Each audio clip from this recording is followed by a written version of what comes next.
રાજકોટની મેટોડા જીઆઈડીસીમાં ગોપાલ નમકીનમાં લાગેલી આગ બાદ પ્રોડક્શન અટકાવી દેવા માટેના આદેશ કરવામાં આવ્યા। ઔદ્યોગિક સલામતી કચેરીએ હાલ તો ગોપાલ નમકીનમાં પ્રોડક્શનનું કામ અટકાવી દેવાનો આદેશ કર્યો છે। જ્યાં સુધી સ્ટ્રક્ચર સ્ટેબિલિટી સર્ટિફિકેટનો રિપોર્ટ નહીં આવે ત્યાં સુધી પ્રોડક્શન બંધ કરવાનો આદેશ કરવામાં આવ્યો। જ્યારે કે 13 કરોડથી વધુની સીજીએસટીની ગોપાલ નમકીનને નોટિસ પણ મળી છે। તો આગ લાગતા 2 દિવસ પૂર્વે ગોપાલ નમકીનને 13.50 કરોડની ટેક્સ ભરવા માટે સીજીએસટીએ નોટિસ પણ ફટકારી છે અને આ તરફ હવે પ્રોડક્શન અટકાવવા માટેના આદેશ પણ આપવામાં આવ્યા છે।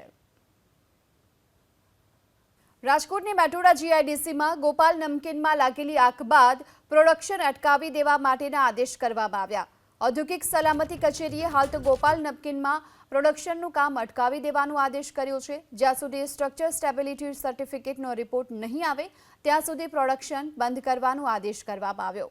જ્યારે કે 13 કરોડથી વધુની સીજીએસટીની ગોપાલ નમકીનને નોટિસ પણ મળી છે।